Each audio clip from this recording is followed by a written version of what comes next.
All right, everyone, we're going to get started. I have us recording and we are live on Facebook. This is going to be the first and I guess the only Nightlife Industry at-large candidate forum. And very excited for everybody to be here. Thank you so much. Very simply, we're going to do 2 rounds of statements, opening and closing. And in the middle, we're going to do a couple of questions, as many as we can get to. Everyone's going to have 1 minute to respond on the questions. Everyone's going to have 2 minutes for both their opening and closing statements. And we're just going to jump into it. So for the order, we've randomized everybody, and we're going to keep that order opening, closing, and with the questions. We're going to start with Ms. Wilcox, and you're going to have your 2 minutes for your opening statement.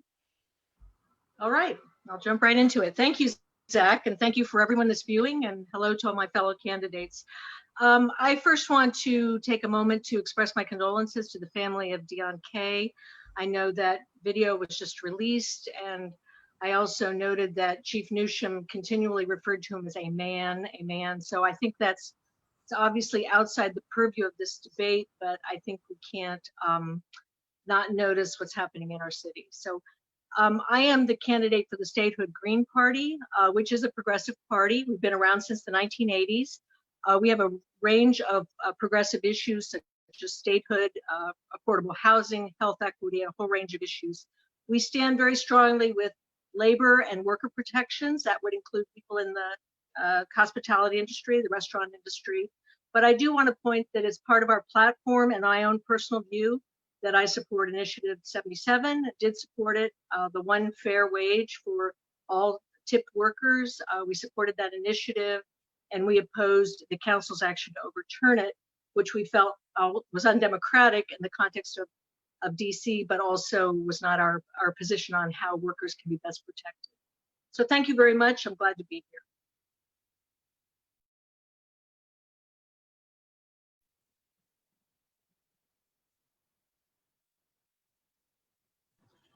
Zach, unmute yourself. Yeah, I'm going to stay unmuted. Thank you, Ann. Next is going to be Mr. Lazere. Great. Well, thank you everyone for being here today. Like Ann, I would just echo that our city is grieving for the police shooting and death of Deon Kay, and I'm eager for the mayor and the police department to be transparent and accountable. We need to know what happened, and I just think it's a tragic day and a shameful day, and it's a sign that we need to do something different about the way we approach public safety in the district. So. I've been in the district my entire adult life, which is more than 30 years. I've raised my family here most of the time in Ward 5 in Brookland. And I spent the last 20 years as a community leader, devoting my career and my energy to promoting issues of justice in DC, economic justice, social justice, racial justice, doing that through the DC Fiscal Policy Institute. And through that work, I bring 20 years of research on the city's biggest challenges in issues like housing and jobs and healthcare, and then 20 years of partnering with organizations and people across the city to do something about it, particularly through the city's budget. I have contributed to a number of important policy wins in the district, like paid family and medical leave, or changing our school funding formula to steer more resources to high poverty schools, and specifically things that have helped and benefited workers, like paid family and medical leave, requiring every business to provide paid sick days to their workers, including pushing back when the restaurant industry said no, raising unemployment insurance benefits for the first time in 10 years, and working to stop wage theft. And I'm running for DC Council because I see the city changing. I see our inequities getting worse, the city becoming less and less affordable, and our leaders not doing enough to address them. Our prosperity has come at the cost of people being pushed out of the city and rising homelessness, and I think that's wrong. I want to be a DC Council member who's ready to tackle those challenges at the scale they demand to create a stronger and more equitable DC for all of us. Thank you. Awesome, thank you. Next is going to be Marcus Goodwin. Thank you so much for having us today. I also want to echo the sentiments of the other candidates who have sent their deepest condolences, and I send my deepest condolences to the family of Deon Kay.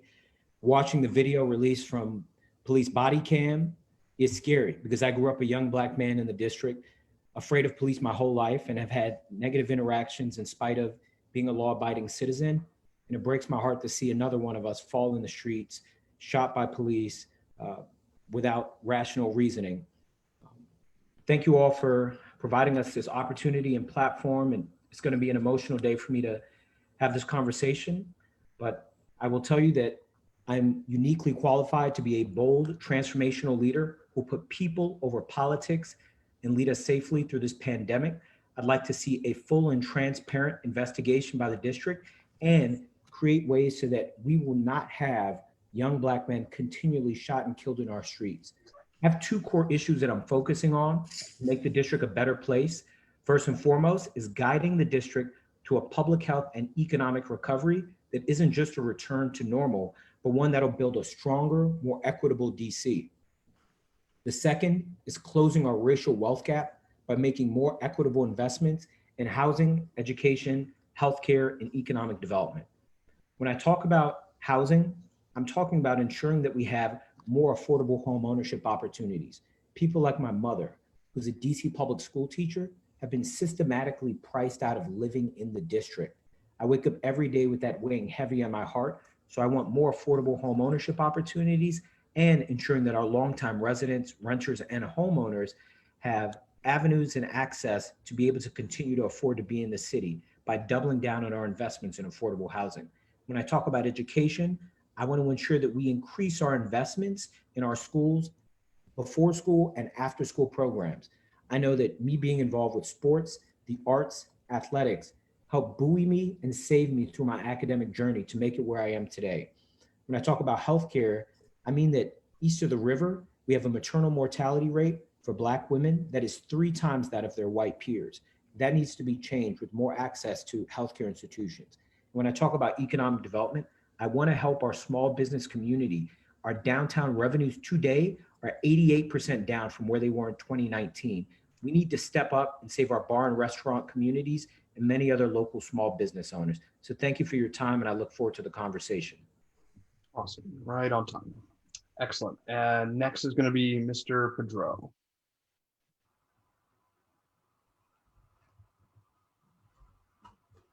I need to unmute you, sir.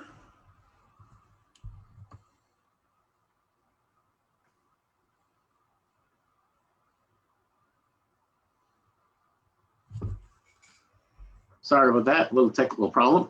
There you go. Good afternoon, everyone. I'm Alex Padro.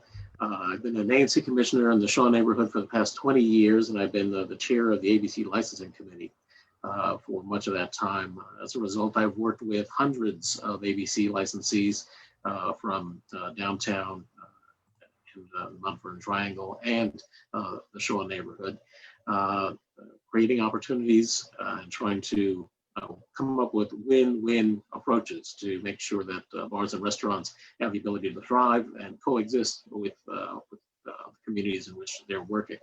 From my day job perspective, I've been the executive director of Shaw Main Streets for the past 17 years. And in that regard, I work with bar and restaurant owners and employees every single day. I understand the challenges, especially under COVID-19, and I am very much concerned that without additional intervention by the district government and the federal government, we may lose as many as half of the bars and restaurants in our city.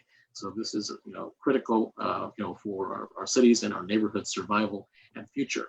And I would dedicate a significant amount of my time and energy to making sure that we save our bars and restaurants if I'm so fortunate as to be elected as a member of the council. So I consider myself part of the bar and restaurant community. All of you are folks that I deal with on a daily basis, and I want to do everything possible to help make sure that our bar and restaurant businesses continue to and can survive and thrive through the current challenges and into the future. Thank you. Next is going to be Janae Lewis. Good afternoon, everyone. My name is Janae Lewis, and I'm running as an independent for the DC City Council at large. I am originally from the DC area, grew up in this area. Both my parents worked in the city, my mom for DC Public Schools and my dad for Amtrak. And I went to high school in DC, and I remember DC in the 80s and 90s. And although we had our challenges, DC was always a place of opportunity. I moved away for college and lived all over the country, mostly working in social justice nonprofits. And so I've seen best practices all over the country around what it takes and what it looks like when we create equitable communities. So when I came back in 2010, I was disappointed that although we are a progressive city in many ways, we weren't making those decisions that center people. We were making decisions that really were about balancing the books and growing numbers on a spreadsheet. And so that motivated me to run. So our platform is focusing on 3 important areas. So equitable development, which is very important to the bar and restaurant industry, excellent schools, and sustainable housing. And so I'm excited to be in this conversation today. We have volunteers on our campaign who work in the bar and restaurant industry, and I'm always taking their experiences into account. We know that the hospitality industry in DC makes up a huge part of our economy. So COVID has damaged that industry and damaged our economy in a lot of ways. But as we think about recovery, we can't just think about how to fix those numbers. We actually have to think about the folks who are impacted. So today I'm excited to join this conversation with bar and restaurant employees to talk about how we can do that throughout the city. Thank you. Thank you. Gwen. It's going to be next, Chander Jayaraman. I'm sorry if I didn't pronounce that properly. My apologies. It's Chander Jayaraman. Thank you. I'm Chander. I want to thank everyone for you guys for hosting this. Our prayers for my family go out to the family of Deon Kay as they grieve the loss of their son, a teenage son. And so while we're thinking about that, I'm glad to also be speaking on this topic. I want to ask for your vote on November 3rd or sooner, since it's all electronic vote or mail-in voting. I'm running for the DC Council because I think we need a new way of thinking. I'm a true independent, not one who changed parties to run for this seat. I have extensive experience in the field of emergency preparedness planning, 18 years. And I think we need that. The decisions that are going to be made over the next 2 years are going to be driven by how we deal with this crisis. This crisis also presents an opportunity to reimagine how our city operates and how we can come back stronger than before. As a background, I was born in India, grew up in Kansas. I've lived here for 25 years. I've directly worked with inner city kids at the Latin American Youth Center to help them find better pathways to a career. I've directly advocated for people with disabilities. And even when I was advocating for disabilities and at the Latin American Youth Center, I also waited tables. Worked in a number of bars and restaurants, both downtown and on the Hill, to make ends meet. And more recently, I've been an ANC commissioner for the past 8 years, and 4 of those as chair, as vice chair. One of those things that the businesses on Capitol Hill, particularly Barracks Row and Eastern Market, asked is that they asked me to form a group called the Barracks Row Working Group to help the entire corridor re-envision how they could operate, because they were already struggling before the COVID crisis. And I was able to form that, and I continue to lead that group and currently chair that. So I understand what the hospitality and restaurant industry is facing right now, and doing everything I can to make sure that they come back stronger. And it has to be a balance. It's protecting workers, but also making sure that our industry comes back because it's a balance. Without one, you don't have the other. And so. Thank you, Chander. Yeah, that was 2 minutes. Thank you. Thank you. Yeah, sorry. I want to let everyone talk, but we gotta make sure everybody gets time. Next is going to be Monica. Good afternoon, everyone. It's great to see everyone, and I hope you're well and safe today. My condolences also to the family of our young resident whose life was lost. I'm running for DC Council at Large. I'm Latina, born in Colombia, South America, and came to DC in 1990 to become a lawyer and change the world. And I want to emphasize that my work has been ongoing for 30 years now in the district. And one of the first projects I worked on was a youth gang violence prevention project. And I want to start there because I think this conversation about young people on the street in harm's way, we start when there's a shooting, but we actually need to start the conversation 15 steps before, which is what my platform focuses on, We need families and young people to have housing security, food security. We need them to have schools that are reliable with resources that treat and help the whole child. So my platform is going to focus on housing, education, and public safety, sort of as the 15th step down the line. We have a lot to do to keep families safe in our city. And I think COVID survival and recovery has to focus on housing, education, and the workforce to keep our families safe, to keep our young people safe. I'm also a civil rights lawyer. For 6.5 years, I served as a director of the DC Office of Human Rights. So my job was to investigate cases of civil rights discrimination claims filed by workers. 70% of the claims we investigated were workers across the city who were pushed out of a job for being pregnant, for getting hurt, for their personal appearance, and for their race or other identities. So I'm deeply familiar with the issues workers face. And I also understand that we don't have a place for workers to go unless we support our businesses. So being in government and leadership is about prioritizing and balancing and making sure that we can take care of everyone, because as we've learned, we're completely interdependent, and our survival as a city depends on us working together and thoughtful leadership that can collaborate. Thank you. Thank you, Monica. And we're going to go now to Will Merrifield. Good afternoon, and thanks for having me. I'd echo, the thoughts of the other candidates running with respect to Mr. K and his family, a child that was lost. It's a tough day, I think, for everybody. It's a tough day to have this debate, but I'm Will Merrifield. I'm running as an independent for DC Council at Large. For the last 8 years, I've been a housing attorney at the Washington Legal Clinic for the Homeless. In that time, I've represented tenant associations across the District of Columbia that were going through large-scale redevelopments. I've worked to keep housing affordable and prevent people from being displaced. In my time doing that, I've seen that all too often, our elected leaders are working hand in glove with developers to give hundreds of millions of dollars of our taxpayer money, hundreds of millions of dollars of our public land to subsidize the development of luxury apartments that are pricing small businesses out of the district and that are making it impossible for working class residents to be able to live in the district. So I'm running a campaign in direct opposition to that. I'm running on a platform called Social Housing, which I hope I have time to get into as this debate proceeds.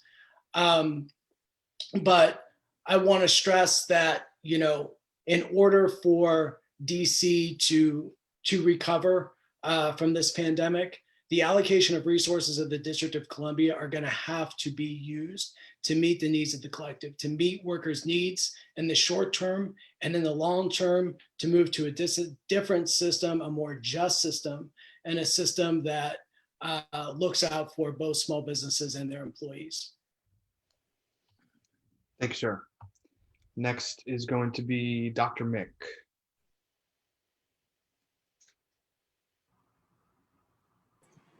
Hello, my name is Dr. Michelangelo Scruggs, and I am seeking the privilege to become DC Council Member at Large. My heart goes out to this family because I'm part of this community. I worked in this community and have for 2 years as a podiatric surgeon, podiatrist physician. So I consider this community my family. So it's like losing one of my family members. And anytime that one of my family members is cut down the prime of their life before they're able to really start their lives, it's mind-blowing. So it is a struggle.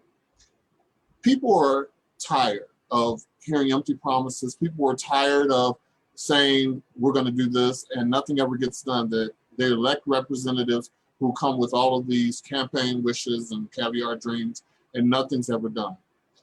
I'm the candidate that will absolutely do what I say I'm going to do. I'm the candidate who will fight tirelessly every day that I am in City Hall to make a difference in the lives of every DC citizen. I'm not going to sit down on the promises that I will make, but what I will do is ensure that I'm fighting every day, every way that I can for you, DC citizens. In the area of healthcare, public safety, education, homeless, caring for the elderly, There's so many problems that DC faces that need to be fixed that have not been fixed for years. And so I'm going to be the candidate, I'm going to be the council person who will come in and who will provide the change that we see.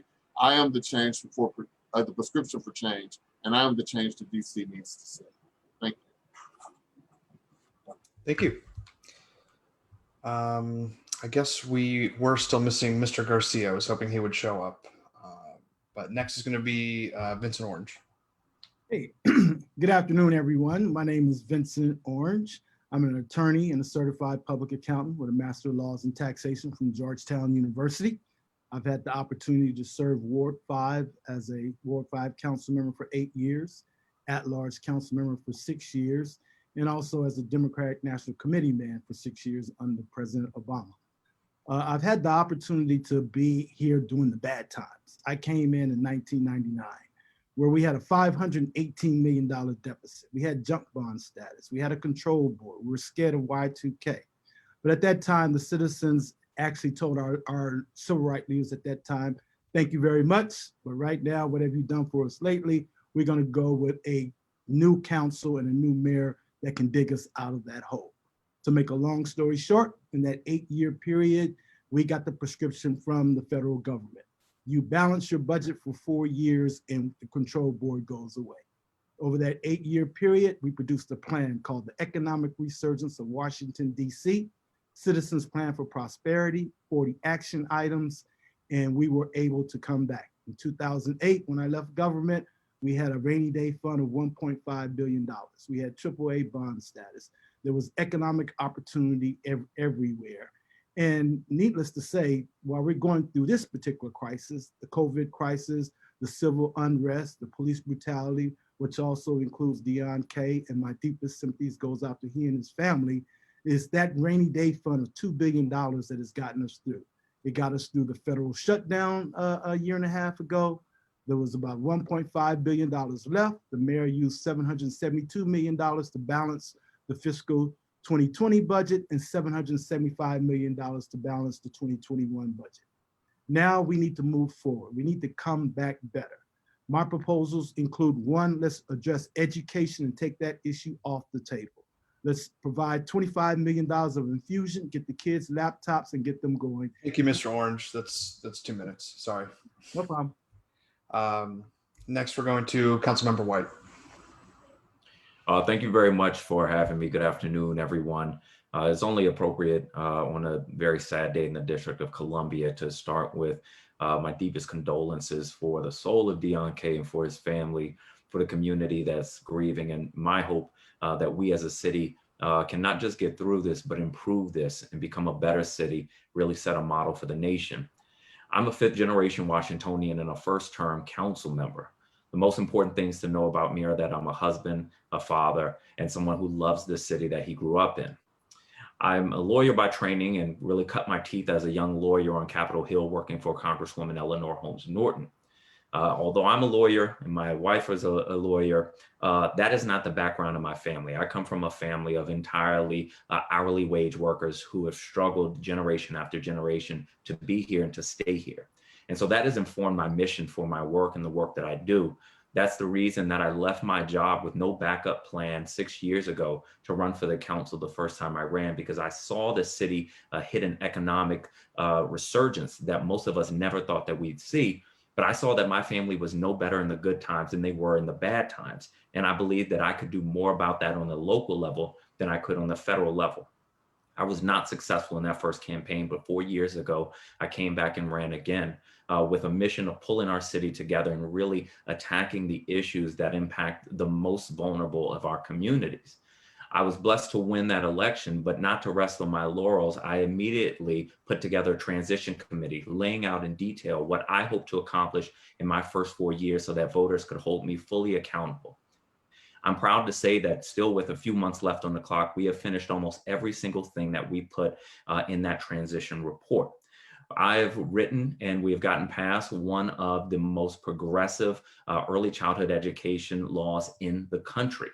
I wrote a bill that was passed just a couple months ago that made the District of Columbia the very first jurisdiction in the nation to restore voting rights to incarcerated residents who are incarcerated with felonies. So I've stood on my promises, and I'm asking residents for their vote and their confidence once again, and asking for your vote as I run for re-election as the Democratic nominee. Thank you. Thank you, Councilmember. Next will be Ms. Henderson. Great. Thank you so much. And thanks to Frank and Zach for organizing this. I echo my other fellow candidates and sending my thoughts and prayers to the family of Deon Kay. My name is Christina Henderson. A little bit about me. I'm the daughter of an Army veteran and a retired New York City bus driver. My parents always instilled in my siblings and I the value of hard work, collective action, and fighting for what you believe in. And that's what I've tried to do for my entire career. I worked on political campaigns to help get some good people elected to office. I worked for a couple of school systems, including DC Public Schools.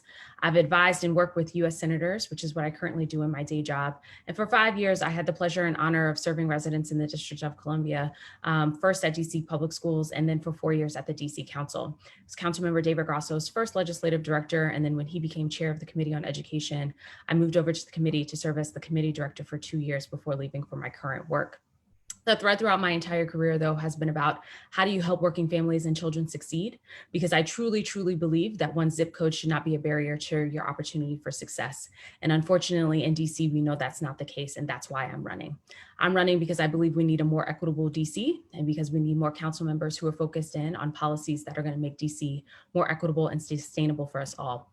Some of my priorities, including increasing access to healthcare, especially maternal care in the city, child care and education, advancing those, and from a pre-K through 14 lens, equitable growth and affordable housing, and of course, addressing our public safety challenges and issues in the city. I was known for a common sense approach to policymaking, a collaborative working style, and an abiding commitment to equity. And so I hope to earn your vote over these next couple of months. Thank you. Thank you. And then finally, Mr. Rodgers.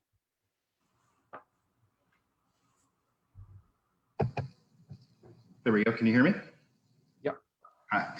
Hey, everyone. My name is Eric Rodgers. I'm a native Washingtonian, live in the Hillcrest part of Ward 7. Like many other folks, my condolences, to the Kay family. It's a tragic day, and we really do need to rethink how we as a city look at public safety. I'm a dedicated 20-year public servant. I've worked in the legislative branch as a legislative aide to a council member, chief of staff to another council member. I've run executive agencies. I was the chair of the Tax Cap Commission when Mayor Bowser first came in, deputy director at the Department of Consumer and Regulatory Affairs, dealing with business and professional licensing, as well as chief of staff at the Department of Small Local Business Development. The reason why I bring up those, my history is to show that I do have the experience to hit the job running come January 2nd. I know the city, I know the issues. My platform is real easy. It's jobs, economic security, and education. Without any of those three things being dealt with, all of the other issues from access to healthcare to some of the public safety challenges that we have to affordable housing can all be dealt with if we improve the economic condition and the work skills and the skills of our workforce. So that's what my campaign is focused about. I have, like I said, the experience, over 20 years of experience in getting things done. I've created award-winning programs at the Department of Small Local Business Development. I've created wonderful programs for restaurants in particular when the restaurant industry first started booming when I was at the Department of Consumer and Regulatory Affairs. So if you need someone, or if you want someone that's ready to hit the job running from day one, I'm your guy. Thank you very much. And thank you everybody for staying within the time. We're doing very well on time. So we're going to now go to questions. We will be limiting answers to 1 minute. Everybody should be familiar with the questions beforehand. We're going to go in the same order as we did with the statements. So our first question is going to be about public safety. All right. Should I start? Yeah. So the first question, just for everyone listening, Ellen, Violent crime, including mugging and assault, is a serious concern for bar, restaurant, and other nightlife workers. If elected, how will you address worker safety? We'll start with Ms. Wilcox. Yes, thank you. And I appreciate the chance to go first. I'm sure this won't happen in every debate, but obviously our party and I myself am not one that wants to over rely on police or police patrols, but obviously basic security is needed, particularly in areas of nightlife such as Adams Morgan, the Navy Yard, or other areas where people are working late. And obviously it's important when workers get off late that they have safe passage home. I think we'll get a little bit into transportation, but I think Metro should consider extending hours so that we have safe rides for people home. Uber is another option. So obviously worker safety is paramount. And I think Metro is obviously going to be having some budget problems, but to the extent possible, they should extend their hours. Thank you. Thank you. Mr. Lazere. Great, thanks. Well, of course, I want every single DC resident and everybody who works in the district to feel safe on the streets. That's like critical to just our own well-being and security, as well as to just having a healthy city and healthy economy. And making sure that workers in the nightlife industry remain safe requires some just basic things like making sure that street lighting is adequate, making sure that we're investigating these crimes when they happen, investigate them swiftly and thoroughly so that we are able to catch patterns. Things like more consistent and reliable late night public transportation, bus and other services important as well. And I also just in general support broader efforts to address public safety as a public health matter and invest in things like community-based violence interruption services and affordable housing and mental health services and job training and after-school programs. All of the things that we know create more stable and healthy communities and make it less likely that people will engage in crime, which will make us all safer and all more comfortable. Thank you. Marcus? Thank you. I know that while the crime rate overall has gone down 20% this year, the violent crime rate, especially homicides, have been up nearly 20% this year. So I'm someone who wants to take a public health approach to dealing with public safety in the district. I'm probably one of the only candidates, if not the only candidate, who does not outwardly support defunding the police. We need to ensure that we have healthy, safe communities and public safety officers that have an opportunity to build strong relationships with the community they support. I do, however, support reimagining policing in DC by expanding access to community services such as mental health services, addiction treatment, and homelessness care. These are situations that officers aren't properly trained to respond to, so we should have the right professionals use an allocation of resources either within or outside of the department to step up and deal with these issues. To reduce crime and gun violence, we have to address the underlying economic and educational causes of crime.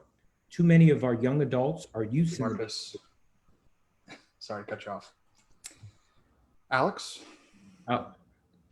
ABRA has a wonderful program that many nightlife businesses have not yet taken advantage of. It's called a reimbursable detail, where ABRA will pay 65% of the cost of MPD officers that can be inside and outside of establishments to help protect not only the public, but also the staff of these establishments. So I would advocate increased funding to help to expand that program so that every nightlife business and restaurants and bars that want to take advantage of it to help protect their employees and the public will be able to do so. And I also would encourage additional patrols specifically in nightlife areas, and that could be in conjunction with bids and main streets in addition to traditional MPD patrols. Thank you. Ms. Lewis? So I express my deepest empathy to anyone who's watching who has been the victim of a robbery, as the person who has witnessed an armed robbery near her home. I understand how traumatic that can be. And I think that we need to think about the trauma that encompasses being robbed or being a victim of an assault, as well as what leads people to do that in the first place. So I think that a lot of the cries to defund the police are really calling us to reimagine public safety. And I think that bar and restaurant employees have a key role to play in that. So as Councilwoman, that's a conversation I'm eager to have. And I also think that investing in the other aspects of our platform around equitable development, creating a better education system, creating better preparedness for jobs, and more affordability in our city, especially in our housing, will actually reduce the amount of violent crime that we see specifically related to robberies. So I think that we need to invest heavily in that, as well as in other folks who prevent crime, like violence interrupters, in order to prevent crime as opposed to solely relying on following up after the fact. Thank you. Chander? Thank you very much. As somebody who has worked in the industry, I very much understand having tips or cash makes you more vulnerable. I think one of the things I did locally on Capitol Hill when I was ANC commissioner, I set up our Safe Routes program. Essentially, it's a safe passage corridor from major business corridors to the nearest metro stop. It requires a metro expand its hours, which is very, very important. But in the meantime, I think we can still provide, the bids can use their tax dollars, which businesses already pay, to create these safe passage routes from the establishments to metro stops. In addition, I think we should incentivize business to be able to offer rideshare programs to their workforce so they can get home safely when it's 2, 3, or later at night. So thank you very much. Thank you. Monica? Thank you. So I want to talk about the population of workers who we are trying to protect here. And I'm most concerned about what I call the hyper invisible workers. So these are workers in restaurants and behind the scenes, cooking the food, cleaning up, delivering food, that often are the invisible population in our city. And I'm very concerned about the fact that they do work maybe sometimes later hours, later shifts. And we have to think about not only public transportation, but thinking about how do we ensure workers can have more regular hours and be able to plan their lives around income security, as well as, you know, how to get to and from work. What I find is that the chaotic, nature of the economy right now is making workers unsure of when they're coming in, when they're going, how much they're going to earn, and how they can rely on that. So safety for me means bringing workers out of the shadows, particularly our Black and brown workers and the Latinos that have the highest COVID infection rate. How do we talk about putting them at the forefront of these conversations? Too often, it's not about just walking home to the train station. Thank you so much. Thank you. Will Merrifield? Yeah, I mean, I think crime has to be dealt with in a public health and a preventative way. Just an example, I'm the tenant association for a place called Brooklyn Manor, which is 535 units of deeply affordable housing in Northeast DC. The developer there wants to tear down that community and displace potentially hundreds of families. That displacement leads to crime on the back end of it. Now, our current city council, every single member on city council voted to not only support that redevelopment, but to give that developer $47 million worth of taxpayer money to help displaced families. Now, what if that $47 million had been invested in the families and children at Brooklyn Manor? That is how we prevent crime. It is investment in education, jobs, and affordable housing. In the short term, we need to do proactive things, like Ed said, lights, and make sure that transportation is reliable, that people can get home safely and quickly, and that we have the appropriate amount of officers on the street, making sure in closing hours that people are safe. Thank you, sir. Dr. Mick? I've been a busser in my previous life, so I understand and have worked in the service industry. I believe that we need more surveillance cameras around DC. We can put up a red light camera in a minute, but we need more surveillance cameras. We need more unmarked cars and more police walking the beats, especially in these areas that are high target areas. for crime and the like. The other thing that as councilman I will advocate is getting a smart app that's DC 911, where a person can push a button and essentially their location will be triangulated, and the closest officers that are either walking the beat or stationed in cars can come to their aid. And I think that that will help to curb a lot of the violence that happens with people walking home at night from work. Thank you. Thank you. Vincent Orange. Yes, the question was, violent crime is a serious concern for bar, restaurant, and nightlife workers. I believe the key is more public safety presence, as well as a publication that there is strong public safety presence in the industry. Clearly, we need better training of our public safety officers so they know what to look out for if muggings and assaults and those type of things are taking place. We need good training, we need good lighting, we need cameras, but we need a strong public presence. People generally don't commit crimes in front of public safety officers. Thank you. Councilmember. Thank you. It's always tough to hear workers who don't feel safe. In the 4 years almost that I've been on the council, I've been trying my best to address the underlying issues of crime. Because if we don't do that, if we don't make those investments, we will never see a reduction in crime. For decades, we've said, well, let's just keep adding more police. And it just has not worked. We've had years with higher crime and years with lower crime, and there simply is no correlation. Unless we address education inequity, housing instability, and joblessness, we will not see a reduction in violent crime in the district. So I think what we have to do is stop fooling ourselves, make the investments where they are necessary, and understand that it's a long-term approach. In the short term, I have invested deeply in violence interruption, including transferring money from the committee that I chair to the crime intervention programs in our city, because we do have to address crime as an immediate issue, as well as investing in the long-term solutions. Thank you. And Ms. Henderson. Thanks. I think there's a two-pronged approach here. So in the short term, I think as a council member, I would be pushing for MPD to actually use the tools at its disposal.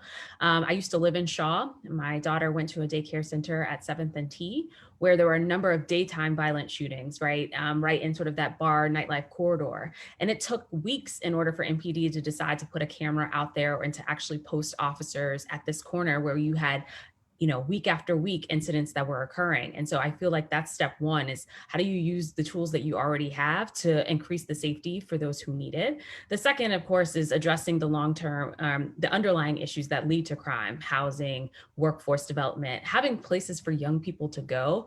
There are certain communities in our city where we do have budding nightlife that's happening and new development, but we also haven't provided a place for young people to go. And I feel like in our communities and in DC, the more you build up around people where they feel like they have no place to go, that they're not welcome and they can't afford, you are just creating situations of future potential crime and violence. And so I think we have to address both at the same time. Thank you. And Mr. Rodgers. Yes, I agree with a lot of what folks are saying, and I too have, a two-pronged approach. In the short term, definitely we need to increase police patrols. I like the idea of safe passageways.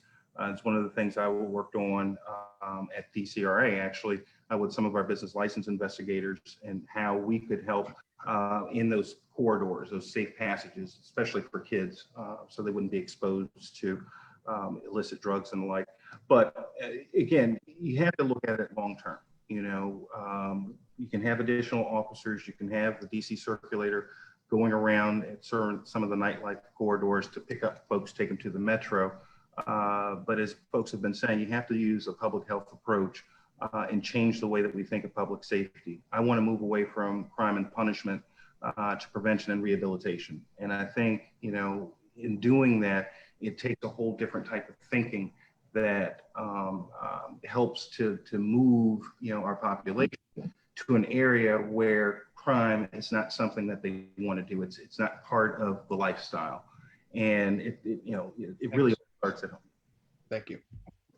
All right, our next question is going to be about housing. As the district grows and the city becomes an increasingly expensive place to live, how will you approach the challenge of expanding access and availability of workforce housing? So for this question, I'm going to go backwards in the order we've been doing. So we'll go back to you, Eric, and give you time to go first, and whenever you're ready. Okay. Well, one of the things that, I'm really keen on is making housing affordable. And one of the things that I would do for workforce housing is expand our HPAP program, making sure that folks who make a certain amount of money still have the opportunity to reside in the city. I piloted with DC government employees, in fact. So folks making under $75,000, I would increase the amount of money that they can get through the HPAP program, just to see, one, how many folks go through the program, successfully complete the program, and actually can purchase a property. It's one thing to just throw some dollars at a problem, but it's another thing to make sure that the dollars that you're throwing is working and making sure that the program is working. So I would pilot that out, starting with DC government employees, and then expand the program outward to other industries and other folks who are in that same economic strata. Thank you, sir. We'll go back to Ms. Henderson. Thank you for that.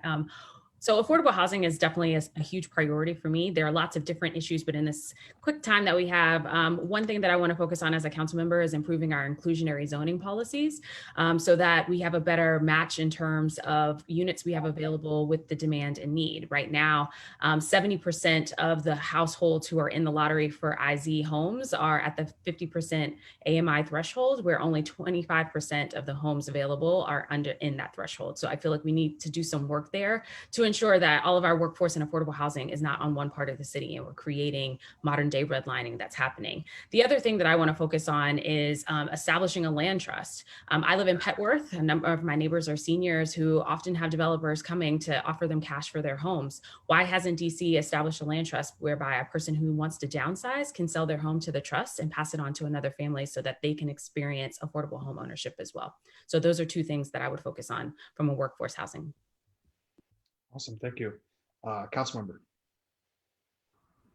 Thank you. I have, in the 4 years I've been on the council, I've treated housing affordability with the urgency that it deserves, but I also recognize the difficulty and complexity of the issue. So what I've tried to do is really color outside the lines and think outside the box. The first thing I did was get a bill passed called the Economic Development Return on Investment Act, which holds developers accountable on the back end of projects for the promises that they make on the front end in terms of housing affordability and benefits to neighborhoods, residents, and small businesses. I also took a regional leadership role as chair of COG last year, the Council of Governments, working with elected officials in Maryland and Virginia to create unanimously a dedication to creating 320,000 new housing units within the next 10 years in order to suppress the quickly increasing rents that we see pushing people out of our city. Finally, I recently introduced a bill called the Golden Girls Bill that really helps create co-living opportunities for seniors who are being pushed out. With the last couple of seconds, I'll mention that I've been leading the charge in converting office buildings into affordable housing. Thank you. Mr. Orange? Yes, well, in addition to the mayor's goal to build 35,000 units over the next decade, I would institute my pilot program of building 1,000 units now, $50,000 per unit, 600 square feet, and primarily for seniors, minimum wage workers, and first-time home buyers. I introduced this bill about 4 or 5 years ago. Everybody thought, oh, how can we do that? And the year after that, we started building 500 square feet homes. People need to have the ability to move forward. And this program will cost $50 million, but it's 1,000 homes right away, and it's affordable. And so I would move in that direction, in addition to, supporting the mayor's plan to build the 35,000 affordable housing units over the next decade. Thank you. Dr. Mick, back to you. So one thing that I would do, first of all, we have these big developers who move in or who come into DC and develop, but they're not investing in our community. So I would mandate as part of each contract that they pour into developing of lower income housing, that sort of thing. In addition, if you have over 20 units in a building, then I would increase the amount or the percentage of affordable housing that you must give to lower income housing. This has just been a big problem in DC. And the other big problem that we have is there are people who work on our police force and our firemen and teachers who can't afford to live in the district. So I would work to increase affordable luxury housing and housing communities for those people so that they can live and work in the district that they serve. Thank you. Thank you. Will Merrifield. Yeah, I mean, we need a big solution to this problem. I'm offering a solution that actually gets to the heart of the affordable housing crisis. I'm running on a platform called social housing. What social housing is non-means tested affordable housing. So anyone can access housing paying 30% of their income in rent. We're basing our model off a model that's very common in many parts of the world. Vienna, Austria is the place where it's most pointed to. But how it works is that the district or a developer that could only take a 3% profit would build the housing. All rents are used 100% productively. Your rent is going back 100% to cover the operating costs of the building. Higher renters subsidize the rents of lower renters. At the end of the month, the building, what would be a profit to the developer, turns into a surplus for the building, and that surplus actually pays off the construction loan for the building. So it's a way that's proven around the world to build deeply affordable housing that pays for itself. There's more money in people's pockets. That money is able to then be spent into the local economy. Small businesses would be the ground floor retail at these social housing units, paying a fraction of what they pay right now in rent. And that fraction would still go a long way to cover the operating costs of the building. So that is the only proposal that actually meets the Thank you, Will. the problem. Thank you. Next is going to be Monica. This is a very complex subject, and as someone who's worked inside the government, the word that keeps coming to me in all my conversations with residents is accountability. People are not satisfied with the set-asides, and the builders and developers agree to percentages, and those units, I've heard over and over, do not go to the families that they are supposed to go to. So we need more accountability throughout the systems of government that are already investing in housing. We also need to protect the affordable housing that does exist and protect the renters that are trying to access it.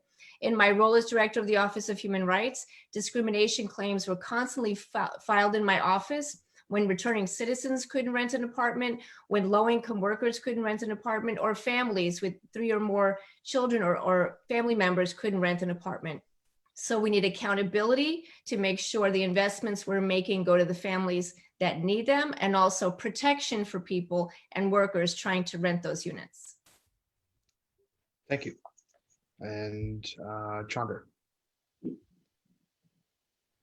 Thank you so much. This is a problem that I think we can address. The COVID-19 crisis has presented an opportunity. I think there's a lot of businesses downtown that may not see that they need as much space.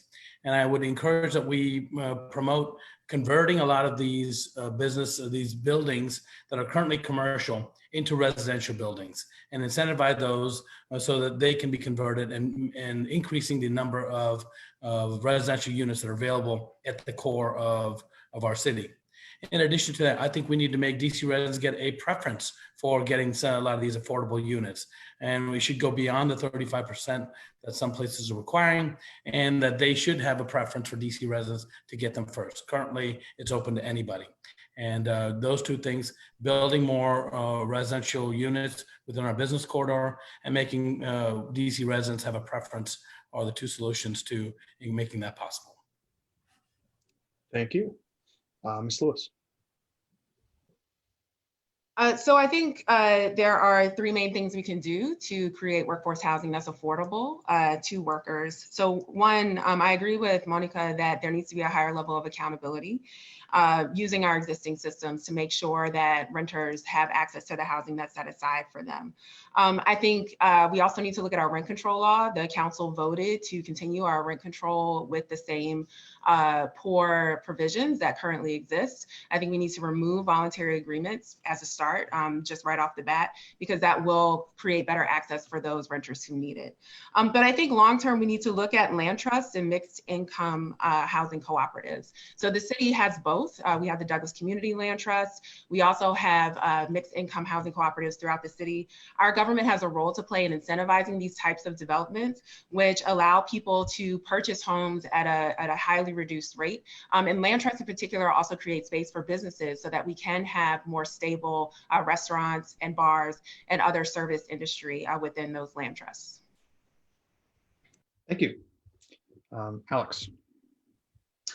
Over the 20 years that I've been in district government, I've had played a role in creating new and renovating existing affordable housing to the tune of thousands of units. We need a much greater level of oversight from the council to make sure that the significant investments that we're making of our tax dollars in new affordable housing starts generating a larger number of units. There are a lot of deals that are made that are not the highest rated out of all of the proposed projects. And as a result, we don't get the bang for the buck that we should be getting for the substantial investment that's being made in affordable housing. So I think that is one of the key roles that need to be played by the council in making sure that we can create additional affordable housing in our city. Thank you. And Marcus.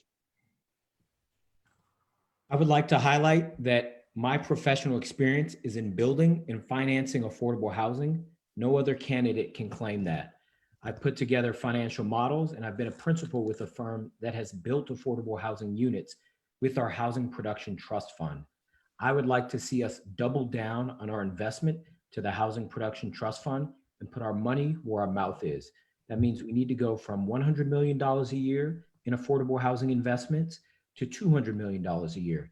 And we need to invest in more affordable home ownership units to help folks in our industries, especially our small and local businesses, access affordable housing. I agree with the point that Eric Rodgers brought up earlier, because I would also like to increase investment in our home purchase assistance program to provide first-time home buyers down payment assistance. Finally, I want to focus on ensuring that our seniors that have lived in DC for decades can age in place gracefully, and instead of getting priced out with higher property taxes and being pursued by predatory financial institutions, they need more protections by district government, and that's policy that I would support. Thank you. Thank you, Marcus. Mr. Lazere.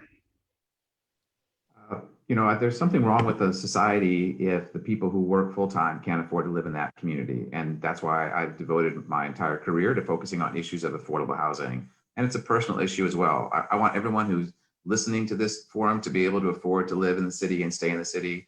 I also want that for my 2 adult sons who are living in the city, but can't imagine being home and really can't even imagine renting an apartment on their own because DC is so expensive. That's why I've been part of efforts like creating and strengthening inclusionary zoning, which still needs to be made stronger. I was part of legislation mandating that whenever the city turns public land into housing, that it actually have an affordable housing set aside. And going forward, I want to do things like strengthen rent control. I want to double investment in every single affordable housing program, not just the Housing Production Trust Fund. I want to make sure that developers who get funding from the city create affordable housing rather than the units at the wharf that were called affordable when they were renting for over $2,000 a month. And I want to make sure that we help people build more housing. Right now, as a matter of zoning, people can build additional units in the back of in their homes, on their properties. And we should encourage that because I know that would create more opportunities across the city for people to live here. Thank you. And back to Anne. Thank you very much. Yes, I am an attorney also, and earlier in my career, I worked on L&T cases through University Legal Services, which also did TOPA, Tenant Opportunity to Purchase, and that's another program that needs to be strengthened. Oftentimes, the tenant rights groups that are trying to buy their building need financing and other assistance. So we need to do more of that. We obviously have a coming tsunami of evictions and landlord-tenant cases that are going to come out of the current COVID period. We need to be prepared for that. But as has been said, workforce housing is housing. It's affordable housing. I agree that the rent control law needs to be strengthened, not just the voluntary agreements, but also loopholes like substantial rehabilitation petitions and other provisions which actually allow landlords to let their buildings deteriorate. So then they have to go in and do a major renovation and raise rents. So we need to preserve housing, we need to strengthen rent control, and build more housing where possible. Thank you. Thank you. All right. Our next question is going to be about kind of our new normal. This spring, the entire world has been disrupted by the COVID-19 pandemic. The hospitality industry has been particularly hard hit with economic ramifications and potentially long-lasting effects. How would you approach rebuilding and stabilizing the bar and restaurant industry and its workforce? So I think we're just going to go right back again with the first order. We'll start with Anne and we'll go down. Okay, yeah, obviously small businesses have been hit hard, the bar and restaurant industry, one of them, other small stores. I think the availability of carry out and delivery orders helped some. I was one of those people that was ordering food occasionally or doing the pickup and so forth, so that helped. I think the Paycheck Protection Program and the micro grants are starting to run out, so obviously that's something that needs to be renewed both at the local and the federal level, which provides for loans and loan forgiveness if the money's spent a certain way. But you know, businesses are struggling right now. There's national chains that have gone under, as well as many of our beloved local stores and restaurants. So we have to just, I think, manage resources the best we can to keep everyone afloat. Thank you. Thank you. Ed Lazere. Yeah, I mean, I think our number one job as a city right now is to make sure that every single DC resident and every business is able to survive this pandemic and come out stronger on the other end.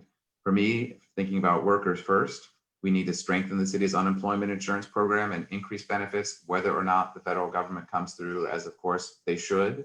We need to make sure that undocumented workers can apply for unemployment insurance or not. So many of them work in the hospitality industry and we need to take care of them as well. And we need to make sure that no resident loses their home, including people who work in the hospitality industry, because they couldn't pay their rent in the pandemic. I want not just a temporary moratorium on evictions, but a permanent ban on evictions for anybody who got behind on their rent in the pandemic. And I think the same thing should happen for restaurants as well. For restaurants that can't afford to pay their rent right now, we should say that you'd never have to pay that rent back. We can't be evicted if the economy was shut down around you. That's unfair. And that would help save the businesses who are struggling right now so that those businesses will be there when the economy recovers. Thank you. Marcus? I know that this has been an incredibly tough time because hospitality and service industry workers in our bars and restaurants have lost their jobs. People have been furloughed and laid off. And as someone who is a partner in a restaurant, I know how difficult it's been because we have had to let go people, but thankfully we've done well enough to hire them all back. So I know that what we need from the district as small local business owners is grant and loan funding so that we can invest in the businesses around us, not balancing it on the back of property owners who account for 68% of our locally sourced funds with commercial properties, but by providing property tax relief to our business owners and operators. I say that from the perspective of someone who's a partner in a business and know that that's the perspective we need on the council, not career politicos or lobbyists, but people who know what it means to be on the ground, providing jobs, signing checks on the front, providing people the opportunity to take care of their families and live their entrepreneurial dreams. Thank you. Thank you, Marcus. Alex. I talk to restaurant and bar owners every single day, trying to help them survive right now. And the number one type of relief that I've heard requested has been property taxes. When you're only able to use 50% or maybe none of the space that you're renting, you shouldn't have to be paying 100% of your landlord's property taxes. So property tax relief is critical. Number of best practices, both from other cities and overseas, that allow restaurants to receive subsidies to be able to offer reduced price meals to their customers and or free meals would also be a great form of subsidy that could be provided to bars and restaurants in the city to help them have additional cash flow. Thank you. And next is going to be Ms. Lewis. So in order for us as a city to weather the COVID-19 crisis, it's obvious that we're going to have to spend money. Our city has been pushed into a deficit in order to do that. But I think that we need to talk about how we spend money in order to not only get through, but also to generate additional funds and weather the storm. And so one thing that I've talked about in my campaign is a mini bond proposal. Many times cities will have investors purchase bonds, but there are cities who've used mini bonds where residents can purchase bonds for $25 up to $1,000 to basically buy the debt of the city. And I propose that we actually institute that program, which does have a startup cost, but it would allow the city to have income so that we can supplement the lack of money that we're getting from the federal government to support our local small businesses, which is absolutely critical right now. And I also think that for workers in the bar and restaurant industry, if they have to be let go because of the economic crisis, they should have first right of return when our economy inevitably recovers, when tourism comes back and our industry bounces back. But in the meantime, we need to generate income through mini bonds in order to make sure our businesses stay afloat. Thank you. Chander? Thank you very much. The small businesses that make up our hospitality industry are so vital to our neighborhoods becoming what they are and the place where we love and the place we love to frequent. In 2019, our small businesses contributed $875 million to our economy. But when it came time to help them, we could only come up with $25 million in grants for the city.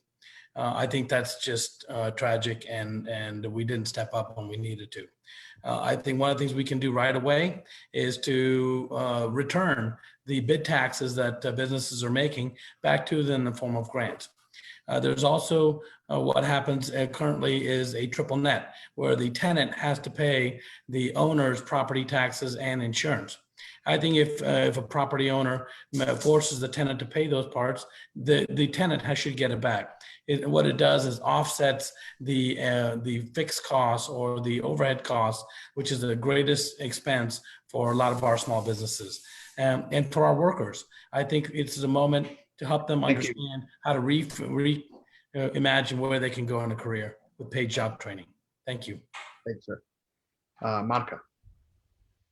Thank you. I also have to agree that we have not come through for our small businesses and our workers in the city, just as Chander pointed out. And I think we have to be able to deliver on grants and loans. I've heard many small businesses say they want a chance to adapt, reinvent themselves, and aggressively stay afloat. That may mean helping businesses combine efforts. It may mean going from hiring 200 people or 100 people to do a particular job to switching to now helping schools sanitize their buildings, helping deliver meals to nursing homes. We have to be able to help our small businesses adapt and pivot. And I think that for the businesses that need to stay open and can stay open in terms of our nightlife and hospitality, we need to help them rebuild their infrastructure to have more outside spaces. I've seen great restaurants like El Tamarindo use parking lots and picnic tables. So we have to be able to provide them the dollars, loans, and grants to do that. Thank you. Will Merrifield? Yeah, thank you. I mean, I've talked to a lot of small business owners throughout this campaign, and what they tell me is that they need a direct injection of capital. So they need grants and loans to make sure their business can survive. Post-pandemic, we're going to need a jobs program because it's going to be essential, one, that workers who are not able to return to service jobs have something else. And two, that we solve the current unemployment problem, the problem of unemployment we had pre-crisis, so that people have money in their pockets to spend at small businesses post-pandemic, so small businesses are able to make a comeback. And lastly, I think it's essential that we cancel rents for workers who have been affected by this crisis, so there aren't people falling off a cliff that is going to further exacerbate economic insecurity in the district, which will prevent small businesses from being able to come back strong. Thank you. Dr. Mick? A number of things. One, we have to ensure that there are grants provided for small business owners, but we have to make sure that businesses that are represented by women, people of color, really get their fair share of the grant money. And that's been the problem so far. I'm a small business owner, and I can't get any help anywhere. So we've had to work through the pandemic, certainly. And I am a frontline worker as well. The other thing that we have to do is we have to encourage workforce development. We have to really train some of our bar and restaurant industry workers to do other things. And more importantly, encourage them to become entrepreneurs in and of themselves. I think also we need to look at possibly having the larger business owners really take under the wing the smaller business owners to try to help to fund and fill capital to them so that they'll be able to provide a place of work for our bar and restaurant industry workers. Thank you. Thank you. Mr. Orange. You know, there's a rude awakening coming. You cannot spend what you don't have. DC government generates $8.2 billion in local tax revenue. But our industry, retail, food, beverage, sports, and entertainment, that industry is down. That industry generates $3 billion.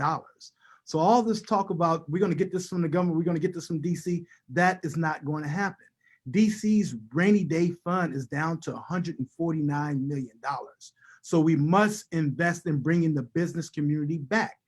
All these programs that everyone's talking about, where do those dollars come from? It comes from the generation of revenue from the business community. So, you know, we need to get on the same page on how this revenue is being generated. There will be $795 million coming from the federal government, the payment that we did not receive. Half of that money should be utilized to jumpstart our economy, to get the business community back to work so revenue can be generated and then we can move forward. We are one step away from the control board coming back. You're talking about unemployment. Our unemployment fund is down to $200 million. If we borrow from that fund, control board comes back. Thank you. Council member. Thank you. This is a scary time for restaurant owners. And these are people who on average, especially in DC, started a business as a dream, on a hope and a prayer. And now we're seeing everything crumble in front of them. But the devastation doesn't start with them, doesn't stop with them. It comes to the entire city. Our entire economy will be devastated if we lose as much as a quarter of these restaurants, which is what the CFO has predicted, and it may be worse. So we have to save these restaurants using our rainy day funds, including expanding outdoor seating, using every other idea we have. And especially as we get into the winter months, we're going to need more of an infusion of capital from the district government. But we also can't forget about the workers. So we have to continue to supplement unemployment insurance and prevent evictions, as I've worked very hard to do on the council, because the evictions could also devastate our economy. So we really are under the gun here. We got to get very serious about protecting our small businesses and our workers. And if we do that, we will be okay. But this will be a tough time for everybody. Thank you. Ms. Henderson. Yeah. Let me just start by saying, if we are waiting on the federal government to save us in this situation, we're going to be waiting for quite some time. Let's just keep it real. And so I think it's incumbent upon DC government to sort of marshal all of its ideas and resources together to help save our businesses and ensure that they're here for when we're back to the better times. I would like to see DC government considering doing its own local version of a PPP program. I also think we need to be a little bit more innovative in terms of our approach. Yes, we have expanded outdoor space for restaurants, but what about the parts of the nightlife industry, like concert venues and things like that? I'm an avid live music goer. I'm deeply concerned about clubs like 930 Club, Anthem, smaller places like U Street Music Hall. We've seen in other countries where they have utilized outdoor space and able to, provide social distancing opportunities so that people who work on lights and sound and backstage, these are all parts of these nightlife and entertainment industry, can get back to work. And so I feel like we need to also be working with DCRA and the DPR in terms of our permitting process to allow us to do Shakespeare in the Park or all these other types of things. I just feel like we have to be a little bit more innovative, and we cannot rely on the federal government in this regard. Thank you. And Mr. Rodgers. Thanks. And I agree with the comments that VO made. We do have to be realistic about what the government can and can't do as it relates to the amount of money that we spend. But Jeannie brought up a good point of actually a program I had thought about doing as well. I call it neighborhood notes. She calls it mini bonds, but it's the same concept where the community reinvests its own dollars into small businesses that actually can hit some of the issues that Candidate Scruggs was mentioning about making sure that we target minority and women-owned businesses and the like. But we do have to be realistic. We do have to understand, that the financial health of the city is teetering. And with all the wonderful programs that we all want, from affordable housing, increased educational funds, increased monies to small businesses, local PPP, these are hundreds of millions of dollar programs. And we're basically in a recession. So folks have to ask themselves realistically, what can we do? What are we willing to do? And how far is that going to go? And then what are the next steps after that? So keep that in mind as you hear all of these wonderful ideas, and all of these ideas are great. Don't get me wrong, they're all great ideas.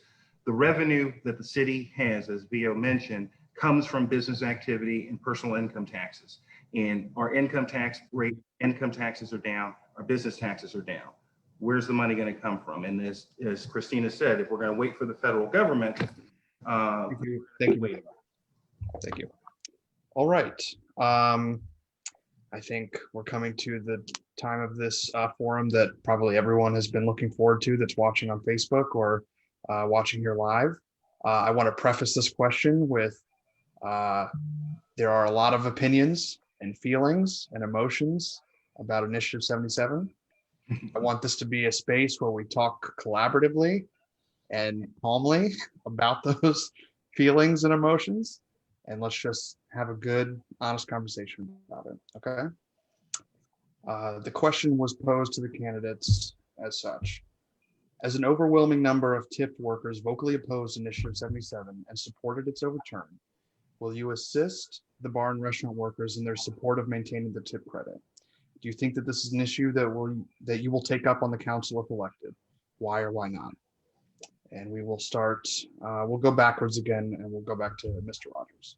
Okay, I definitely support the overturning of Initiative 77. Back in 2018, I actually worked with tip workers and the like to formulate strategies on how to stop an outside interest group from coming in and pushing ideas onto the local industry. I'm a firm believer that, I'm not going to impose my values on someone else if they're not willing to accept it. And I heard, in 2018, in a strong voice, tip workers did not like Initiative 77. So if I'm elected to the council, I'll continue that support to ensure that tip workers maintain their tips, and will fight strenuously any efforts to remove their tips. Thank you. Ms. Henderson. Yeah. So I oppose what the council did in terms of overturning Initiative 77. I feel like people voted, and there have been a number of instances across DC government's history where council members have stepped in to say, no, we know better than, DC residents. And I feel like there was a campaign that was had, there was a debate that was had, and then the people voted and we overturned that. To your point, I do think that this is going to come up again in terms of this issue. I feel like what we have experienced in terms of COVID-19 might have, people might have a different light in terms of the need for one fair wage at the same time that the hospitality and restaurant industry is seeing a constraint right now. So I would take up that debate and hear all sides on the matter. But in terms of Initiative 77, I felt like the people of DC voted and that the council shouldn't have overturned that. Thank you. Councilmember White. Thank you. When the Initiative 77 came up, I did my absolute best to listen to workers, and that's what I did. I met with workers when I was out socially. I talked to workers to ask them their opinions on it. People came to my office. I even posted a video to ask people to contact me, even anonymously, because I knew it was such a difficult issue. Because what I want to do, what I wanted to do then, what I want to continue to do is support workers. What I heard overwhelmingly was an opposition to changing the tip scale. So I personally opposed and pushed back against Initiative 77. As everybody knows, it passed, and I did not vote to overturn the will of the voters because that's undemocratic and paternalistic. But what I have done and will continue to do is support the will of workers. And so if workers mobilize to overturn Initiative 77, I will continue to listen. I will continue to do everything I can to hear your voice and to be a microphone for you. Thank you. Vincent Orange. Yes, on this issue, I'm going to stand with the tip wage workers.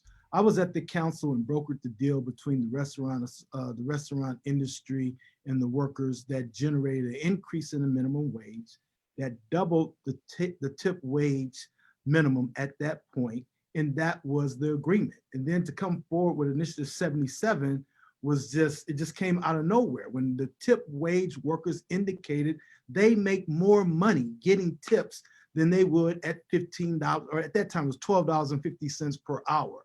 And the tip wage workers were being hurt. We also, under my leadership, were able to get the 5 days of sick leave pay for the tip wage workers. That was the arrangement. An increase in the minimum wage, 5 days of sick leave pay, double the tip wage, and let tips continue. So I will continue to stand on the side with the tip wage workers. I know from firsthand that tips will generate more for the workers than that minimum wage. Thank you. Next, Dr. Mick. Absolutely, absolutely. I support tip workers. As I stated before, I was a busser when I was in high school. And I'm gonna tell you, from paycheck to paycheck, those tips will take you from paycheck to paycheck. You'll be able to pay your bills and do whatever you need to do. People count on that type of money. And so I will absolutely fight for tip workers and fight with them, alongside them, when I'm on the council, to make sure that they're able to fully have their tips, because that's important. Thank you. Thank you. And next is going to be Will Merrifield. Yeah, I mean, I support workers. My grandfather was a union steel worker, and my own father was a small business owner. So I've seen both sides of this issue. I think the issue with Initiative 77 was not, whether or not anyone supported the elimination of tips, but the contention of whether one fair wage would also eliminate tipping. And I think that we need to continue to explore that issue. We need to continue to hear from workers. I did oppose overturning the people's will. And that's my position on it, that I would, support workers' ability to make as much money as they possibly can in the current system, reduce the cost of living, and continue to listen on this issue as well. Thank you. Next is going to be Monica. Yes, it's been very interesting to see how volatile this issue is. And I do want to say that while I support what workers I've heard want, and that is to continue the tipped wage scale, it concerns me that there are workers, in the restaurant business who don't necessarily have access to those tips and have to rely on other people to equally divide them. Otherwise, they do go home with a $2 paycheck. So I think it depends on where you're standing on the socioeconomic ladder, and not everyone benefits from a tipped wage salary. So that has to be taken into consideration. I don't agree with the council overturning the bill, but I understand because of the mechanisms that were used, but I support workers earning their tipped wages. Thank you. Chander. Thank you so much for the question. I opposed Initiative 77 when it was up for a vote. And it's because from my experience of working in the industry as a tipped worker, and any given time period when I worked, I would make more than minimum wage. And currently when that initiative was on the ballot, I knew that if I didn't make that money, the restaurant and bars were supposed to cover that. Now there's an enforcement issue, and I think we should enforce it. But I'm also open to discussing in the currently coming out of the COVID, what does that look like? When a restaurant or bar requires half the number of people, most of your business is takeout. How does that work? And I'm open to discussing how to make it more fair for the limited number of people that are going to be needed in the industry, and also to retrain those that are not going to be able to come back to the industry into new opportunities, because I know the skills they learn as a tipped worker in the hospitality industry apply to other industries. So I think we need to help workers make another transition as well. Thank you, sir. Ms. Lewis. So I do not support the council's decision to overturn Initiative 77. As Christina said, I believe it's undemocratic to overturn the will of the people. I think there was as she said, there was a fair debate in the public sphere. DC residents voted, and we have the decision that we have. I think, however, that this conversation is missing an important point, which is that when we talk about tipped workers, we're talking about more than the bar and restaurant industry. And so while in my conversations and my relationships with folks who do work in the bar and restaurant industry, they've told me that yes, those tips do help get them through and that it can actually help them earn more than a living wage. When we think about nail techs or folks who work in hair salons or other tipped workers, they are not making as much. And I also agree with Chander that the situation has changed, in COVID-19, a post-COVID-19 environment, those tips may not be serving the same way that they have in the past. So I think we need to have a broader conversation that includes both restaurant and bar workers as well as other tipped workers to find a viable solution. And I also think because the council made the decision it did, it needs to prioritize implementing the alternatives it said. So protecting workers from sexual harassment, making sure that we enforce wage theft. Yeah. Thank you. Alex? So as a result of having listened to hundreds of business owners and tipped employees, I opposed Proposition 77, and I advocated its repeal at the council. Obviously, there are nuances. There are other types of employees other than restaurant and bar workers that are affected, and perhaps those need to be carved out and dealt with differently. But unless I were to hear that tipped workers, broadly want to see 77 back in play, I would certainly support efforts to maintain the status quo. Thank you. And Marcus? I fought and stood alongside our bar and restaurant workers. And again, as a partner in a restaurant in the District of Columbia, I know and understand that tip wages were wanted by a vast majority and an overwhelming number of our local workers. So I stood alongside them and supported them in their fight for the ballot and ensuring that it was overturned by the council. So I will continue to stand alongside our workers in the industry who want to retain tipped wages and will ensure that wage theft doesn't continue to occur, that discrimination doesn't continue to occur, and strengthen our existing legal framework, as well as introduce any new legislation that's needed to protect the rights of workers. Thank you. And Ed Lazere? Well, I feel like I have an obligation as a candidate to be completely straight with whatever audience I'm with, regardless of whether they're going to like what I say or not. So I'm going to be the one person to say, maybe the one person. I supported Initiative 77. I voted for it. I think it's the right thing. And I have been a worker advocate my entire life, fighting for all sorts of things for worker justice. And I'm sorry to be on the other side of tip workers on this. I will say, if I thought that Initiative 77 would have meant the elimination of tips, I would not have supported it. But there are 9 states in the country, including California, Oregon, Washington State, that pay tipped workers the full minimum wage. And people tip. People tip at the same rate there as they tip here. Have you ever heard of anyone who ate at a Californian restaurant and said, oh, you don't have to tip because workers get the full minimum wage?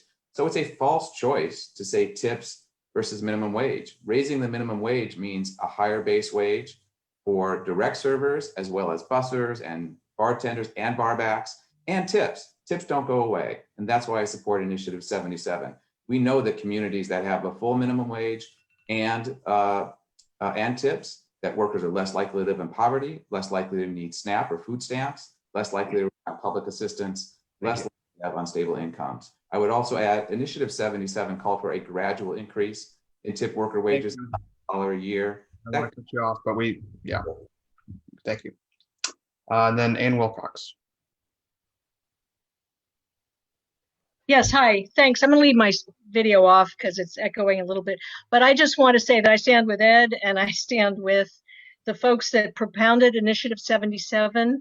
I agree that, Rock DC, and granted, it was a national campaign. I understand that. Jane Fonda was proposing it and supporting it, but there are studies in places like Utah and California that show that workers do benefit from this type of initiative. So I supported it. I think we should just try to get used to changes like that.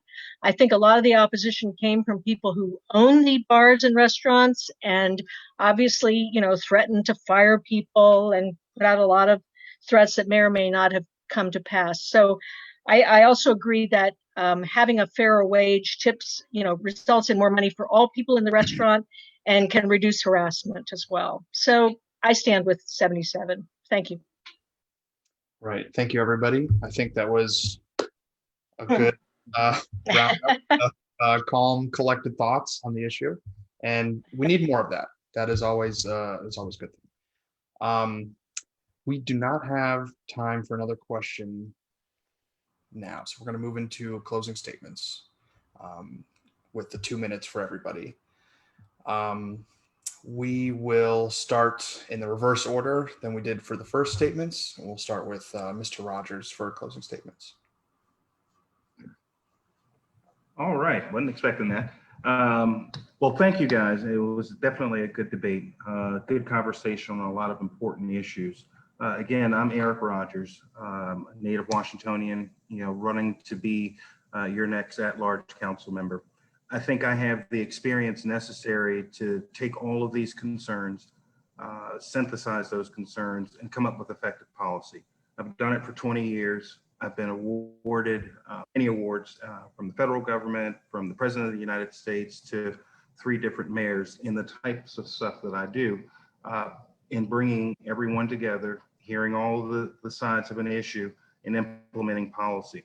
My campaign is focused on, helping folks, get ahead, whether it be a small business owner, an entrepreneur, a worker, or just the everyday guy who's just trying to get ahead. And the ways that I think that we can do that, or the programs that I'm going to focus on most in doing that, are jobs, job creation, workforce development, and recreating our workforce development system, our small business development system. Like I said earlier, I was chief of staff at the Department of Small Local Business Development and funded a lot of the programs that folks are talking about now. And actually some of the folks who are on this call, funded their programs. So I know what it takes to get small business growth going again in education.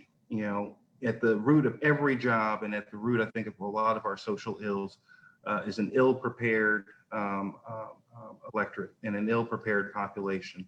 So we need to be, if we're going to spend any money on anything as we come out of this pandemic, it should be education. Our kids and our folks who need new skills should be first and foremost in priority in getting them that training and getting them that education so that we can improve economic security, so that we can have the income to support the housing that's currently available in the city, regardless of whether or not we move and build additional affordable housing. We still need folks to be educated to get the jobs that are here in the city.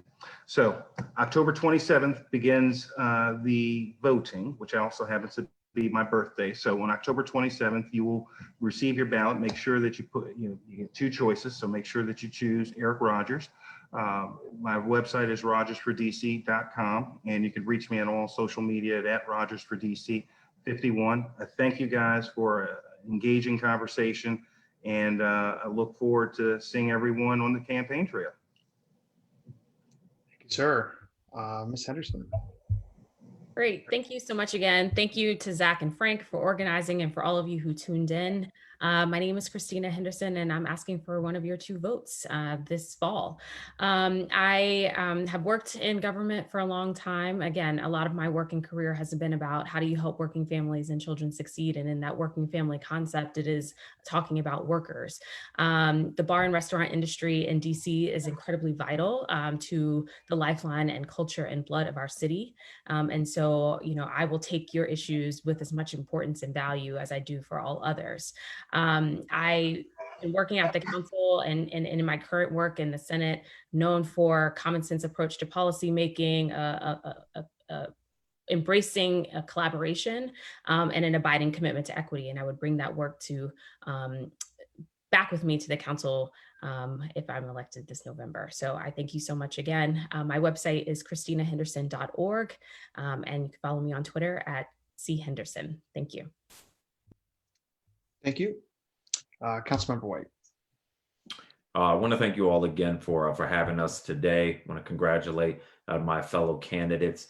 In the 4 years almost that I've been on the council, I've been a bold and strong leader. I've stood up on the issues I mentioned earlier. I've also stood up fighting against the closure of Washington Met. I fought for increased funding for our public housing, and I will continue to fight if I'm honored to get the vote of the residents of the District of Columbia. As a reminder, I'm the Democratic nominee, but I don't automatically get elected. It is the top 2 vote getters in this field of candidates. So I am again asking for your vote. I also ask that you get involved with our campaign. We're doing a ton of call banking, lit drops, and canvassing. And so if you are able to get involved, if you want to get involved, reach out to us through our website, Robert White for DC, FORDC, or on social media platforms, Robert White _DC. We still have a lot of work to do here in the city. The pandemic has not changed the inequalities. It has re-highlighted the inequalities that already existed in housing, in education, in employment. And the only way we change that reality for people in this city is if we fight to make it happen. These problems are big, but they're not too big. We can do it if we pull more people together, if we pull more people to the table, instead of drawing more and more lines on the sand, which we have continued to do for too long. I've been a uniting leader. That's what I said I would do 4 years ago. That's what I've tried every day that I wake up to do better and better every single day. I give huge kudos to my team on the council and to my campaign team for helping me do what I do. This is not a one-man show. This is a team effort, but I need you to be part of the team if we're going to continue to do this for 4 more years. And if we do that, we will keep making serious changes in this city and leading not just locally, but nationally. Thank you again. Robert White, asking for your vote at large. Thank you. Vincent Orange. Yeah, I want to say thank you so much to the bar and restaurant industry for this forum and actually crystallizing the issues and the lack of understanding that's taking place here. Now more than ever, we need wisdom and we need a mature leadership at the council. If one does not understand that prior to the pandemic, we had $1.7 billion in our rainy day fund. We now only have $149 million. Prior to the pandemic, we had $565 million in our unemployment fund to pay unemployment compensation. It's down to $200 million. The federal law says if we borrow from the US Treasury, the control board comes back. So if you listen to these candidates, if you want the control board to come back, then go that route, because they don't understand the institutional knowledge that has taken place here to put us in a position where we are. We must help business come back strong, because that's where the revenue comes from. We generate $8 billion from local revenue. The business community that we're talking about here today generates $3 billion in taxes. They can't do it today because they're out of business or there's been a lack of business. And so we must huddle and come together the way we did in 1999, 2000, put our personal issues aside. What is the prescription to deal with this issue? There we had a clear prescription. Federal government says balance your budget for 4 consecutive cycles, we go away. Here, the prescription is bring back this economy, zero in on getting the $8 billion of local revenue back in place, and then we can move forward once we've solved that problem. Then we can go back to these pet programs and spending and what have you. But you cannot articulate, let's give everybody a Metro card that costs $150 million. You cannot provide paid leave benefits to non-residents that costs us $160 million. Wake up, DC. We need wise, mature leadership back on the council to get us through this pandemic. Thank you all very much. Thank you. Dr. Mick? The race is not given to the swift nor to the strong, but to the one that endures to the end. This is about passion. Who has the passion to fight from you from day one to the end of their term on the council? And I am the councilman that will fight for you every day. I have been a public servant in DC the last 18 years that I've been here, last 10 years over in Southeast DC, and I will fight for you. You are the most important person. In order for us to make it, I can't just fight with you, fight for you, I have to fight with you. So I will fight with you. I will make sure that I am asking for your input every step of the way. I am the change, you are the change. Together, DC, we can change DC to work for all of us. Thank you. Thank you. Will Merrifield. Thank you for the opportunity to participate in the debate. I really appreciate it. You know, I think you've heard from a couple of these closing statements that there's a real notion that austerity is returning to the District of Columbia.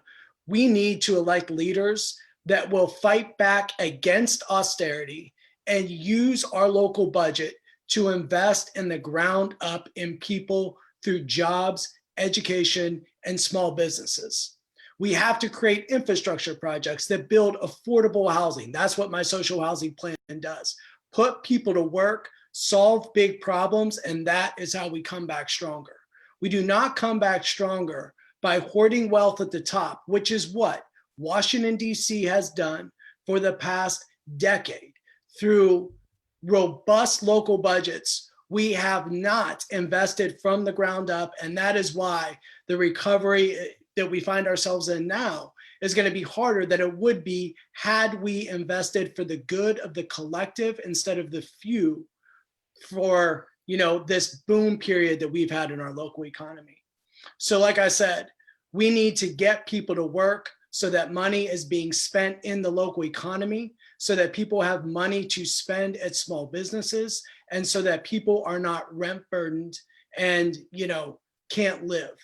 And that's what I will do if I'm elected to DC Council. It's very simple. We will invest in jobs, education, and housing, and we'll put people to work doing it so we can get this economy rolling again. Thank you. Thank you. Monica first. Thank you. I really appreciate this opportunity to be here and have this thoughtful debate. I want to be your champion, DC. I have fought for all communities on all the front lines that you can think of. For 30 years, I've been working with incarcerated parents, you know, young people exposed to violence, young people trying to take leadership in their community. I've worked with community-based organizations. I've worked across the government. And I can definitely say that I bring all the perspectives we need, both from an understanding of our budget to an understanding of what it takes to build solidarity across Black and Brown communities, immigrants and longtime residents, young and old. And we need someone who will unify us as a city. Everyone says we're becoming more and more polarized. Well, that's not going to go away by itself. We have to fight not only to have the resources we need, but the leadership we need to bring us together and hold us together. Families are going to be devastated. Workers are going to be devastated. We need a leader who can prioritize. And I'm very concerned that people come in with solutions that seem very one-sided. We need to be able to think interdependently, comprehensively, whether it's education, housing, or sustaining our economy. We need leadership that can guide us through that. And I'm telling you, DC, I want to be your champion and I want to be your leader on this issues. Thank you. Chander. Thank you so much, Zach, for hosting this, and all of you that are watching on Facebook. I'm grateful, and like all the other candidates are, great to have this opportunity to speak to you and share our vision directly. I think the COVID-19 crisis is going to be a defining factor in what the future looks like. And I think a lot of our decisions over the next 4 years are going to be guided by that. I think we need somebody with experience, a pragmatic approach to doing things, and really producing results for the people. And that person's me. I have 18 years of experience in the field of emergency planning, currently helping childcare centers to reopen. I think we can do the same for schools. And I think we need to, I've done a lot of work directly with businesses on Barracks Row and Eastern Market. And I will continue to do that as a council member. And I think also we need to reimagine what our policing looks like so we can focus on their core responsibilities and take those other responsibilities off their plate. These three things together are what families tell me about that they want to see in a fair and just city. And as a former tip worker, I committed to helping other people, which is why I worked directly with inner city youth at the Latin American Youth Center, fought for people with disabilities, and ran for the ANC. And I will continue to do that. And I ask for your vote on November 3rd or before. And my website is chander2020.com. And I hope you will get involved with us. And I want to give you my number. My number is 202-489-8888. 8951. I'll be glad to answer any question you have and look forward to speaking with you. So thank you very much for everybody for watching, and grateful for this opportunity to share my vision. Thank you. Ms. Lewis. Again, I'm Janae Lewis, running as an independent for DC City Council at Large, and I'm asking for your vote on November 3rd. I think I want to leave you with the reminder that DC is our home. And I know that in my home, we don't leave people behind. I think it is a false premise to start to say that we're only going to be able to get through this crisis by leaving folks behind, especially our workers who contribute so much to our community and to our economy. When my aunt was out of work, she stayed with us. When my cousin's father passed away, they stayed with us. And so I know from my home, and I know that for so many of your homes, we figure out a way to make it work. This is an unprecedented time. So what we've done in the past is not going to work for us now. We need leaders with vision who are willing to bring folks together across the city to come up with innovative solutions that not only get us through the crisis, but also set us up for empowerment and success when the crisis is over. So that's why I'm talking about ideas like mini bonds. For a person like me who works for a national nonprofit, we've had to make hard decisions within our organization, but we have not let anyone behind. We haven't let anyone go, but we have talked about how do we take a little bit from those of us who are paid more to take care of those who are paid less. And so when we look at opportunities to take care of all of us in the city and preserve our home, I believe that we can do that at our government level because we expect and we do it at our home level and in our personal lives. We shouldn't expect less from our government. So with the mini bond proposal that I talked about, again, folks like me who have more income security can buy the debt of the city and generate income that we need right now to weather the storm until our economy recovers, so that we're not relying on the federal government and we're not borrowing for money that we don't have as a city. Remember me on November 3rd, Janae Lewis at Large is my website. And on social media, I'm at Ms. Janae Lewis, Janae at Large on Facebook. I hope that you will vote for me for one of your 2 slots. And I look forward to hearing from you and your ideas and vision for our city. Thank you. Alex? I've been an agent of change in our city and in the neighborhood that I've served as an agency commissioner for the past 20 years. I've helped to preserve and build new affordable housing, build new recreation centers, libraries, and parks, generally created a safer, cleaner neighborhood for visitors and neighborhood residents to live, work, shop, play, pray, and learn. And the slogan of my campaign is dreams come true. I want to help every DC neighborhood's dreams come true. In the Shaw neighborhood, we've got over 100 bars and restaurants. We have 6 less today than we did in March. Without a lot of additional resources and a lot of attention, our bars and restaurants are not going to survive. And our city is going to not going to be able to afford to continue to spend money on so many of the things that are important to all of us. So I promise to, if elected, to focus like a laser on making sure that our small businesses and large businesses are able to survive and thrive again, so that they continue to be sources of employment and also play the important roles that they play in all of our neighborhoods. So find out more at alexpadro.com and follow me on hashtag at AlexPadroDC. Thank you. Thank you. Mr. Goodwin. Thank you again for making this opportunity for all of us to speak. I'll just close with 3 reasons why I'm the candidate who will best support the bar, restaurant, and nightlife communities. Number 1, I stood alongside the bar and restaurant workers to fight against Initiative 77 and preserve tipped wages. Number 2, as a partner in a restaurant and an employer, I have an informed personal and professional opinion on matters so that I listen to the people in the industry when making any decisions as a member of council. And number 3, I will always put people over politics. I'm not a career politician. I'm not a lobbyist. I will always do what's best for the people. It's time for new ideas and new leadership on the council to guide our small businesses and to guide the district to an economic recovery. My website and social media are Goodwin for DC. That's GOODWINFORDC. Please get in touch. Please stay engaged. I would love to have a conversation with anyone interested, and I would love to see the district be a better place for young Black people, young Latino people, young white people who come to the district, who are born in the district, who want to realize their dreams. So thank you all for your time, and I look forward to being an advocate, a fighter, and a thought partner as a member of council. Thank you. Mr. Lazere.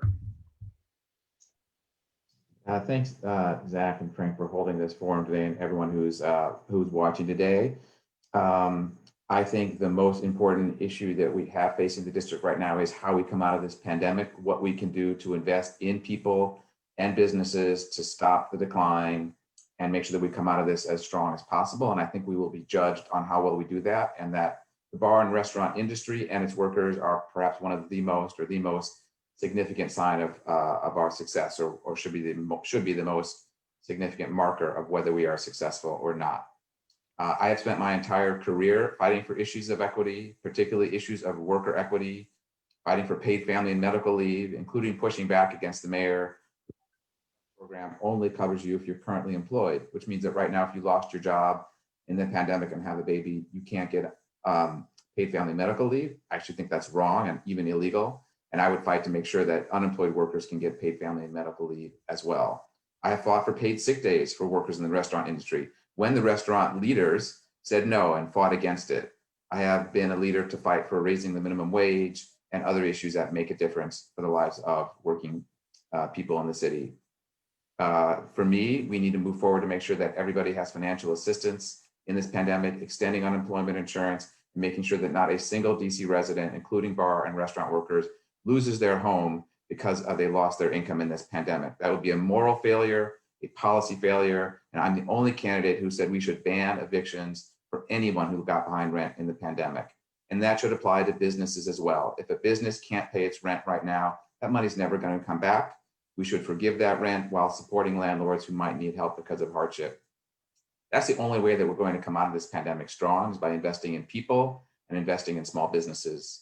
I'm Ed Lazere. My campaign website is edfordc.com. My social media is @EdLazere. I look forward to working with you, and I look forward to your support. Thank you. Thank you. And finally, Anne, back to you. Yes. Hi, thank you. Yeah, I'm going to stay on audio only, but I want to thank the workers and the listeners to this forum, those that organized it, and also my fellow candidates. Just wanted to mention, as I mentioned earlier, I am a lawyer, went to law school at American University back in the 1980s. I've done mostly public interest law, landlord, tenant, and so forth. I was also an elected school board member from 1994 to 98. That was just before the control board came in, unfortunately. And I think the schools have improved quite a bit since then, but that was certainly a good experience. I was also appointed to the DC Commission for Women by Mayor Sharon Pratt Kelly way back in the early 90s. So I have quite a bit of experience in DC government. I want to again reiterate that the bar and restaurant workers have a lot of needs and concerns. I don't think we talk too much about the PPE that's required for folks to do their jobs safely, and also to make sure that patrons are using PPE as needed to keep everyone safe. I went to one of those outdoor beer gardens a couple of weekends ago with a friend, and I think it took us as long to order on the app as it did to eat our food. So it's definitely a challenge right now to do things in a safe way. But, we support you, and I look forward to further dialogue. I can be found at Statehood Green websites. I have an old mayoral website and Wilcox for Mayor from 2 years ago, and I'm on Twitter as well, and WNDC. So thank you again. Thanks very much. All right, everyone, we did it. Thank you for bearing with, there's a lot of us, and we all had a lot of good things to say. I appreciate each and every one of you for participating. Everyone, just for a note, everyone running was invited to this forum, and the people you see here today are the people who took the time out to actually engage with bar and restaurant workers, and we appreciate that wholeheartedly. This recording, or this forum, it has been recorded and will be on YouTube. If you want to check it out, send it to anybody, hopefully this afternoon. And it was on live on Facebook. So thank you everyone for participating. I can't say that I look forward to doing another one of these. This took a lot of planning and a lot of time and effort, but this was really fantastic. Thank you all for being here, and we'll see how it all turns out. Thank you very much, Zach. Great. Thank Thanks, Zach. Thank you very much, all of you. Thank you, Frank. You're welcome. Thanks. Thank you, Frank. Thank you. Thank you. Job well done, Zach.